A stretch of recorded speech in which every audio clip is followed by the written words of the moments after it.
نحمده ونصلي على رسوله الكريم أما بعد أعوذ بالله من الشيطان الرجيم بسم الله الرحمن الرحيم والفجر وليال عشر صدق الله العظيم.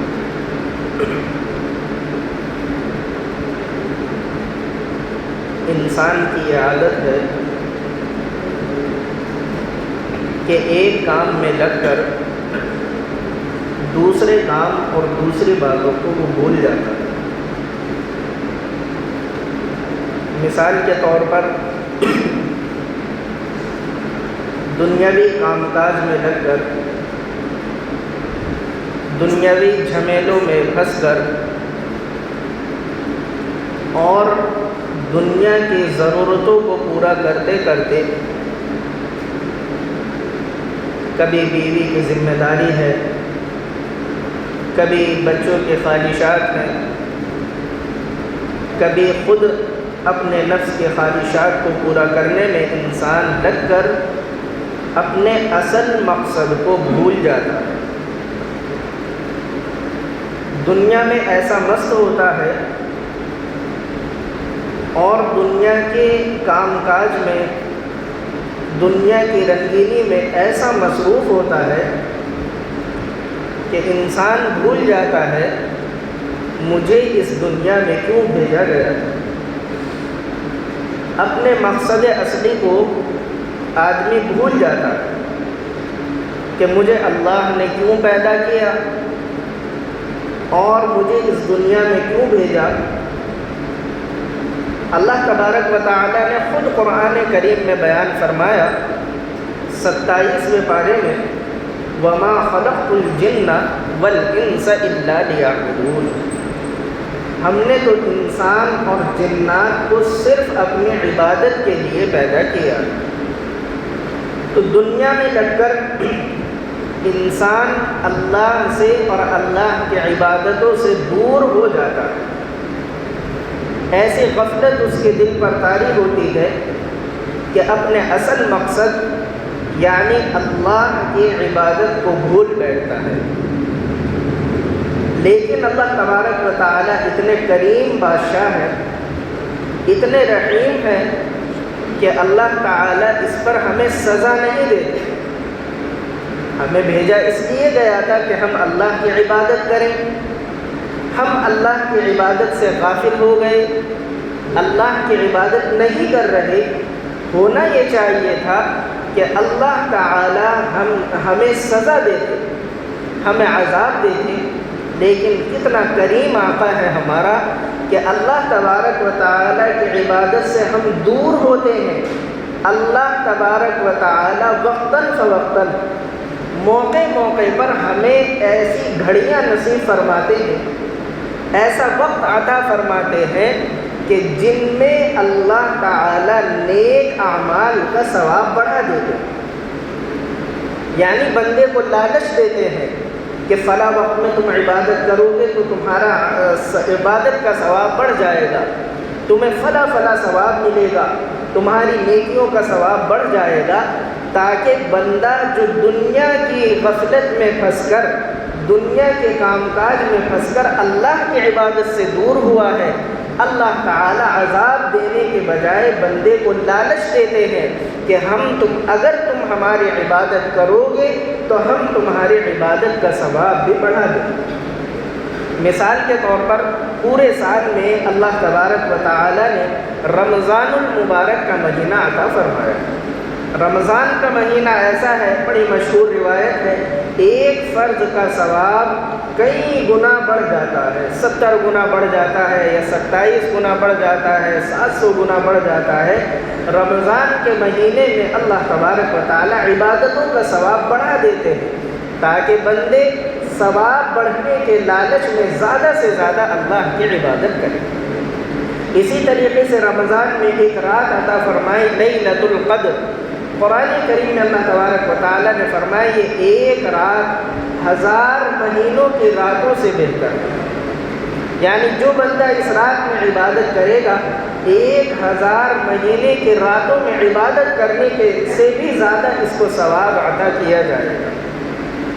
ایسے اللہ تبارک و تعالی ایسے موقع عنایت فرماتے ہیں کہ ان موقعوں پر عبادتوں کا ثواب بڑھا دیا جاتا ہے تاکہ بندہ ثواب کے لالچ میں اللہ تبارک و تعالی کی عبادت کرے۔ اسی طریقے سے ایک موقع یہ ہے جو اب ہمارے پاس آنے والا ہے، وہ موقع ہے ذی الحجہ کے 10 دن، یعنی ابھی 26 تاریخ ہے، یہ مہینہ ختم ہوگا، چاند نظر آئے گا ذی القعدہ کا، اس کے بعد جو ذی الحجہ کا مہینہ شروع ہوگا 1 تاریخ سے لے کر 10 دن، یہ جو 10 دن ہیں یہ حدیث شریف میں ان کی عجیب و غریب فضیلت بیان فرمائی گئی ہے۔ ایک حدیث میں رسول اللہ صلی اللہ علیہ وسلم نے ارشاد فرمایا، رمضان کے بعد اللہ تبارک و تعالی جن دنوں میں نیکیوں کا ثواب سب سے زیادہ بڑھا دیتے ہیں وہ ذی الحجہ کے 10 دن۔ ذی الحجہ کے 10 دنوں میں اللہ تبارک و تعالی نیک اعمال کا ثواب خوب بڑھا دیتے ہیں۔ کتنا بڑھاتے ہیں یہ بھی فرمایا حضور صلی اللہ علیہ وسلم نے۔ نبی کریم صلی اللہ علیہ وسلم نے ارشاد فرمایا، یہ جو 10 دن ہیں ان 10 دنوں میں سے 9 دن، یعنی 10واں دن تو بقرعید کا دن ہوتا ہے، اس دن تو روزہ رکھنا حرام ہے، اس دن تو روزہ نہیں رکھا جائے گا، لیکن اس سے پہلے کے جو 9 دن ہیں رسول اللہ صلی اللہ علیہ وسلم نے ارشاد فرمایا، جو بندہ ان 9 دنوں میں کسی ایک دن کا بھی روزہ رکھے گا، ایک دن روزہ رکھنے پر اللہ تعالیٰ پورے سال روزہ رکھنے کا ثواب عطا فرمائیں گے۔ اور فرمایا آگے کہ اگر ان 10 دنوں کی راتوں میں سے کسی ایک رات میں بندہ اللہ تبارک و تعالیٰ کی عبادت کرے گا تو ایک رات میں عبادت کرنے پر اللہ تبارک و تعالیٰ لیلۃ القدر کے برابر عبادت کرنے کا ثواب عطا فرمائیں گے۔ آپ جانتے ہیں کہ لیلۃ القدر رمضان کے مہینے میں آتی ہے، رمضان کے آخری عشرے کی طاق راتوں میں آتی ہے، اور اس کا معلوم نہیں ہوتا کہ وہ کون سی رات ہے، 21 ہے یا 23 ہے یا 25 ہے یا 27 ہے یا 29 ہے، معلوم نہیں، لیکن ان میں وہ رات ہوتی ہے۔ لیکن رسول اللہ صلی اللہ علیہ وسلم نے ارشاد فرمایا کہ جو بندہ ان 10 دنوں کی، یعنی 1 ذی الحجہ سے 10 ذی الحجہ کی جو راتیں ہیں، ان 10 دنوں کی راتوں میں سے کسی ایک رات میں عبادت کرے گا تو 100% یقین ہے کہ اللہ تبارک و تعالیٰ اس کو لیلۃ القدر کے برابر عبادت کرنے کا ثواب عطا فرمائیں گے۔ کتنی عظیم الشان عبادت ہے اور کتنے عظیم الشان ہیں یہ 10 دن جن میں اللہ تبارک و تعالیٰ نے عبادتوں کا ثواب 1 سال کی عبادتوں تک بڑھا دیا ہے۔ اور ان دنوں میں کچھ خاص عمل، یہ جو 10 دن ہیں ان 10 دنوں میں کچھ خاص عمل کیے جاتے ہیں، وہ ایسے اعمال ہیں کہ پورے سال میں بھی وہ عمل آدمی کرنا چاہے تو بھی ان عمل کو نہیں کر سکتا۔ یہ فضیلت ہے ان 10 دنوں کی۔ مثال کے طور پر حج ہے، حج ایسی عبادت ہے کہ وہ صرف اور صرف انہی 10 دنوں میں سے ایک دن میں ہوتا ہے، اس کے علاوہ آدمی پورے سال کسی دن بھی حج کرنا چاہے تو اس کا حج نہیں ہوگا۔ بس اللہ نے یہ فضیلت عطا فرمائی ہے کہ عرفے کے دن آدمی 9 ذی الحجہ کو عرفات کے میدان میں جا کر ٹھہرتا ہے، تھوڑی دیر وہاں ٹھہرنا ہوتا ہے، اگر وہاں آدمی ٹھہرے گا تو اس کا حج ہوگا، نہیں ٹھہرے گا تو اس کا حج نہیں ہوگا۔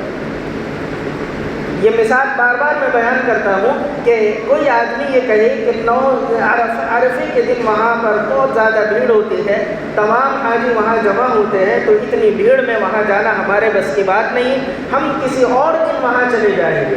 تو کتابوں میں یہ بات لکھی ہے کہ چاہے پورے سال آدمی عرفات کے میدان میں پڑا رہے، لیکن عرفے کے دن 9 ذی الحجہ کو نہ جائے، پورے سال پڑا رہے، اس آدمی کا حج نہیں ہوگا۔ یہ خاص عبادت ہے۔ اسی طریقے سے ایک اور خاص عبادت ہے، کچھ آدمی تو ایسے ہیں جو حج پر اللہ تبارک و تعالیٰ نے ان کو قبول فرمایا، ان کو گنجائش دی، مال و دولت دیا، تو وہ لوگ حج پر چلے جاتے ہیں۔ لیکن بہت سارے لوگ ایسے ہیں جو حج پر نہیں جا پاتے۔ ان کے لیے ان 10 دنوں میں ایک خاص عمل رسول اللہ صلی اللہ علیہ وسلم نے بیان فرمایا۔ آپ علیہ السلام نے بیان فرمایا کہ یہ جو 10 دن ہیں ذی الحجہ کے جو 10 دن ہیں، ان 10 دنوں میں جو آدمی قربانی کرنے کا ارادہ کرتا ہو، جو آدمی قربانی کرنے کا ارادہ کرتا ہو، یعنی اس کی نیت ہو کہ میں بقرعید کے دن قربانی کروں گا، اس آدمی کے بارے میں حضور اکرم صلی اللہ علیہ وسلم نے ارشاد فرمایا، ایسے آدمی کو چاہیے کہ وہ اپنے ناخن اور اپنے بال نہ کاٹے ذی الحجہ کا چاند دیکھنے کے بعد۔ ذی الحجہ کا جب چاند نظر آئے، وہ آدمی جو قربانی کرنے کا ارادہ کرتا ہو، یعنی قربانی اس پر واجب ہے یا نہیں یہ الگ مسئلہ ہے، لیکن اس کا ارادہ ہے کہ میں قربانی کروں گا، قربانی کرنے والے آدمی کے لیے یہ مستحب ہے اور سنت ہے کہ وہ آدمی ان 10 دنوں میں اپنے ناخن نہ کاٹے اور اپنے بال نہ کاٹے۔ کیوں نہ کاٹے؟ علماء نے اس کی وجہ یہ بیان فرمائی ہے کہ آدمی جو حج کرنے کے لیے جاتے ہیں تو اللہ تبارک و تعالیٰ ان کو خوب اجر و ثواب عطا فرماتے ہیں۔ کتنا دیتے ہیں وہ ایک الگ مسئلہ ہے، لیکن حج چونکہ ایک اہم عبادت ہے تو بہت زیادہ دیتے ہیں۔ لیکن کچھ لوگ جو ایسے ہیں جن کو اللہ تبارک و تعالیٰ نے اتنی گنجائش نہیں دی، یا انہوں نے درخواست دی کہ ان کی درخواست قبول نہیں ہوئی، کسی بھی وجہ سے وہ حج پر نہیں جا سکے، تو وہ لوگ جو حج پر گئے ہیں ان کے لیے احرام میں کچھ پابندیاں ہوتی ہیں۔ وہ لوگ اپنے ناخن نہیں کاٹتے، وہ لوگ اپنے بال نہیں کاٹتے، خوشبو نہیں لگاتے، سلا ہوا کپڑا نہیں پہنتے، یہ کچھ پابندیاں ہیں۔ تو رسول اللہ صلی اللہ علیہ وسلم نے ارشاد فرمایا، جو آدمی حج پر نہ جا سکا اس کو چاہیے کہ وہ اپنے ملک میں، اپنے وطن میں رہتے ہوئے حاجیوں جیسے حالت اپنی بنا لے۔ یعنی جیسے حاجی آدمی اپنے ناخن نہیں کاٹ رہا، یہ آدمی اپنے گھر میں رہتے ہوئے اپنے ناخن نہ کاٹے۔ جیسے حاجی اپنے بال نہیں کاٹ رہا ہے، یہ آدمی اپنے گھر میں رہتے ہوئے اپنے بال نہ کاٹے۔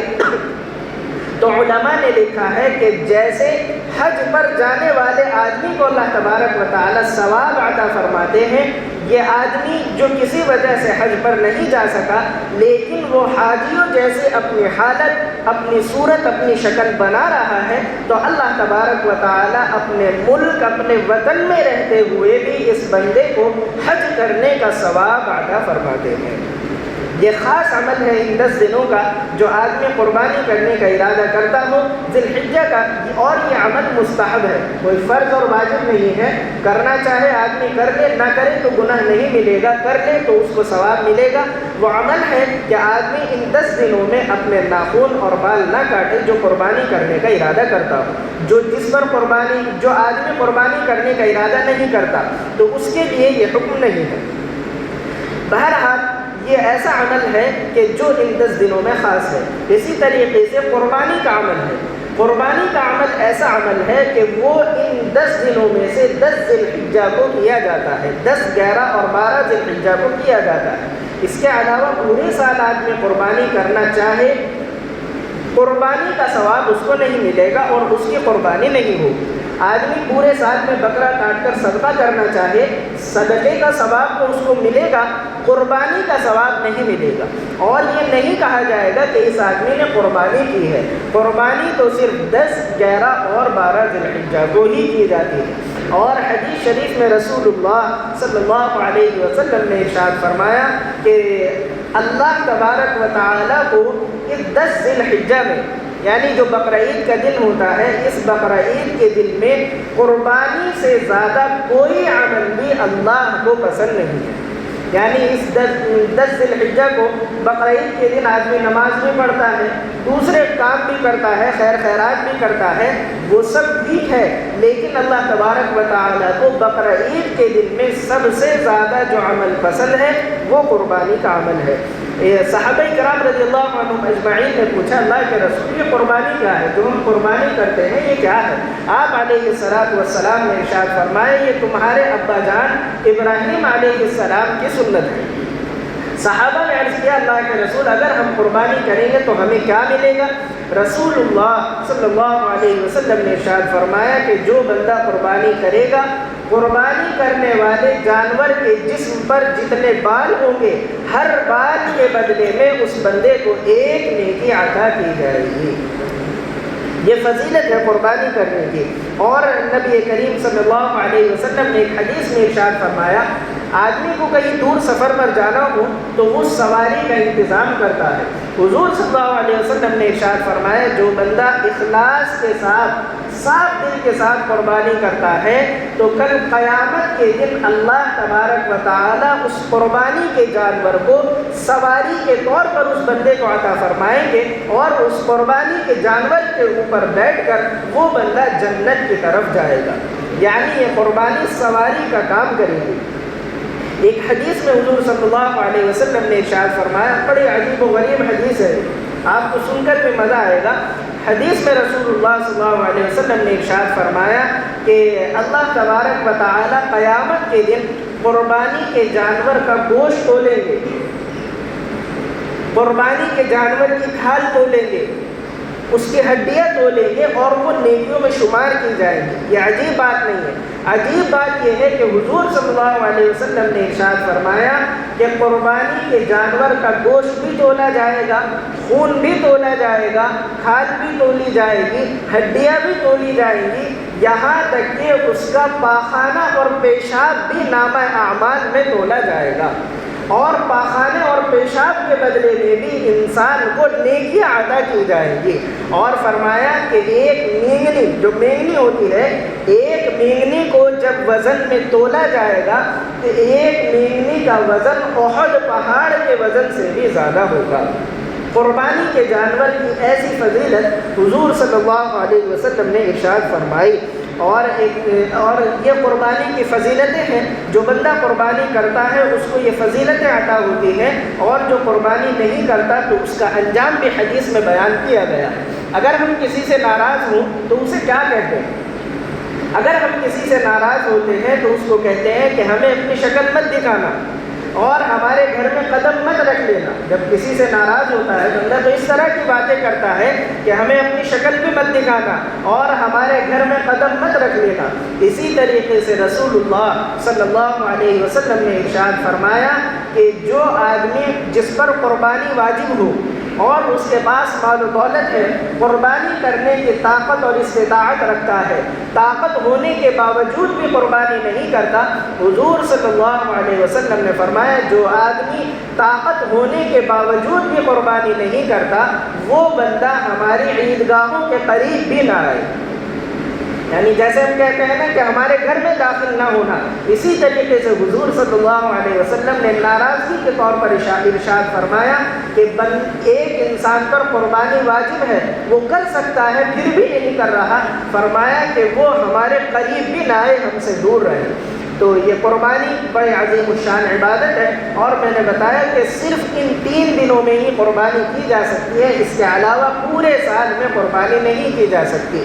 یہ عظیم الشان عبادت ہے، اس کا ثواب بڑا اعلیٰ ہے، اور قربانی کا جانور آدمی جب ذبح کرتا ہے اس کا خون زمین پر گرنے سے پہلے ہی اللہ تبارک و تعالیٰ کے یہاں قبول ہو جاتی ہے۔ تو جس بندے پر قربانی واجب ہو اس کو قربانی کرنے سے پیچھے نہیں ہٹنا چاہیے۔ اب قربانی کس پر واجب ہے یہ انشاءاللہ آئندہ ہفتے اس کی تفصیل اور مسائل بیان کیے جائیں گے۔ اللہ تبارک و تعالی ہمیں خوب اخلاص کے ساتھ قربانی کرنے کی توفیق عطا فرمائے۔